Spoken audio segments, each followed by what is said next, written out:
This is a brief tutorial on Chaturanga Dandasana four-limb staff pose. We're going to begin just to take a quick look at what actions are required from the shoulders, from the arms, before we load the pose up from a kind of lowering from a plank and down. Okay, so if we can try and create the pattern of movement here first, we may be able to understand how this translates when we put the body under load. Okay? What I want you to first do is bring your arms out in front. You're going to extend your wrists, so point your fingertips towards the ceiling. And think, we start this posture in plank pose, and the shoulder blades in plank are protracted, which means that they're broadening away from one another. Think of pushing your hands forward, so think of really pushing into the floor.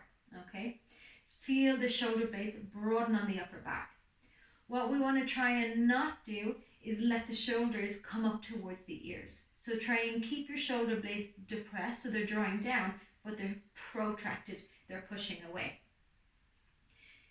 Begin to bend into your elbows, nice and slowly.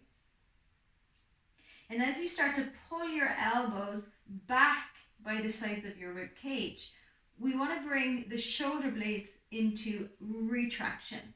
So they're squeezing in towards one another on the upper back.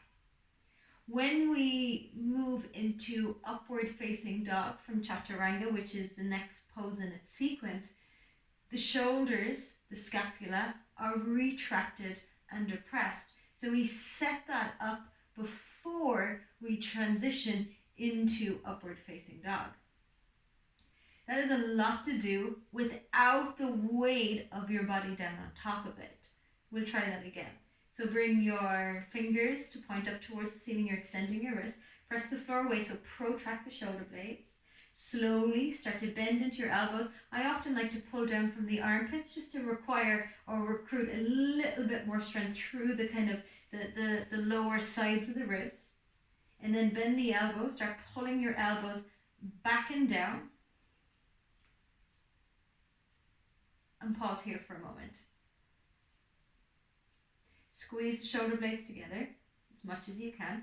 Keep your fingers pulling up towards your forearms. And then exhale, relax the arms. Okay, come onto your hands and your knees into tabletop position.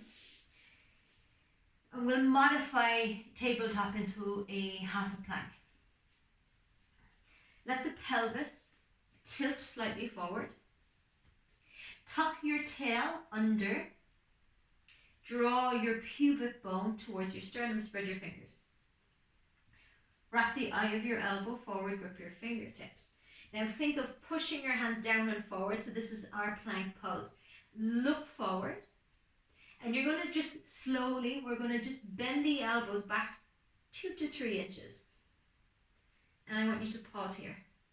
Think of pulling your shoulder blades down towards your back pockets. Press your arms straight. Okay, bend your elbows 2 to 3 inches. In fact, bend your elbows a little bit more. Pause, pull your shoulder blades down towards your back pockets. Grip your fingertips. Straighten the arms. One more time, bend the elbows back by the sides of the ribs. Think of pulling your shoulder blades down towards your back pockets. Pause, hold, keep your tail tucking under. Press the arms straight and come back into your heels. If you feel challenged to do a push-up, you'll never do Chaturanga, okay? You need to be able to have the strength to do a couple of push-ups in order to do a kind of a clean and safe Chaturanga. If you struggled there with that, what I would suggest to you is that's where you stay for a while and really focus on that lowering down phase of the movement really, really slowly. I'm going to just show you something that is the tendency that happens, okay? And a lot of it comes because of the pattern of our posture, okay? So for many of us, generalization, So don't take everything I'm saying as this is what's going on with me. This is just a generalization. We have a tendency to have our shoulders, they elevate up a little bit more, and the heads of our shoulders are more forward. Okay, we call this internal rotation of the upper arm bone. If you look at the downward dog tutorial that I put up, I kind of explain how we create external rotation. I'm not going to break it down too much here. So if the head of the shoulders going forward. Now if I'm in my plank position, and often what happens is, and a lot of teachers teach this, I don't, because I think that it accentuates that forward head position. We come forward onto the toes, we start to bend the elbows, and have a look here. What happens is we bend and we're like, oh, I'm okay, and then you're like, oh shit, I don't have the strength. The head of that shoulder goes into that forward position. We then try to come into upward facing dog, and again the shoulders way forward beyond the wrists, and the shoulders, they're protracted, they're forward and they're elevated, instead of being, like I said, depressed and retracted. It's important that your Chaturanga is correct, because it's going to translate into your upward facing dog. To feel it, take your half modified plank, grip the fingers, and then lower yourself down slowly. As you lower down, think of drawing the shoulder blades down so they don't elevate. Then pause and try and come into that upward facing dog. Press down through the tops of the feet. Let your knees lift. Pull your breastbone through the arm bones and think of squeezing your shoulder blades back towards one another so you feel your upward facing dog, and then come into down dog as you transition back. Until you build the necessary strength, take a few steps back. Because if we take a few steps back and we build, it's all about creating correct habits and building patterns.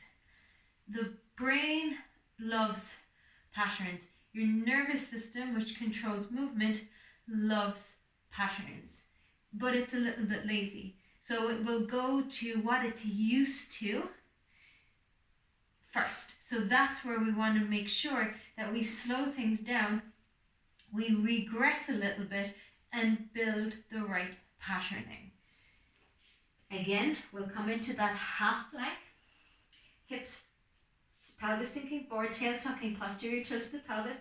Think of shoulder blades retracting, external rotation of the upper arm bones, grip your fingertips. Bend at your elbow creases, slowly lower, and do not let the head of your shoulder dip beyond your elbow, okay? Because this, again, is just going to set you up for the wrong position. Don't go all the way down, stay here. And then pause, and maybe you breathe, you count to 5. Think of shoulder blades drawing down, head of the shoulder lifting up. And then if you want to take your upward facing dog, lift your knees, drop your hips, pull your breastbone forward and up, lift your gaze. Exhaling, come to your knees, press all the way back into your child's pose. What I would suggest is that you start here and you do 5, build it up to 10, do that for a couple of weeks, and then maybe you enter in from plank. Tail tucked under, grip your fingers, bend the elbows, lower halfway down. Lower a little bit more and look forward, untuck the feet, drop your hips, think of pulling your hands back, chest forward, shoulder blades depressed and retracted. Downward facing dog. Practice moving your scapula. Practice rotating your arms. Give your upper back and shoulders a little bit of love, and it will all help to translate into the more challenging poses. So again, I hope you got something out of that. Thanks for tuning in.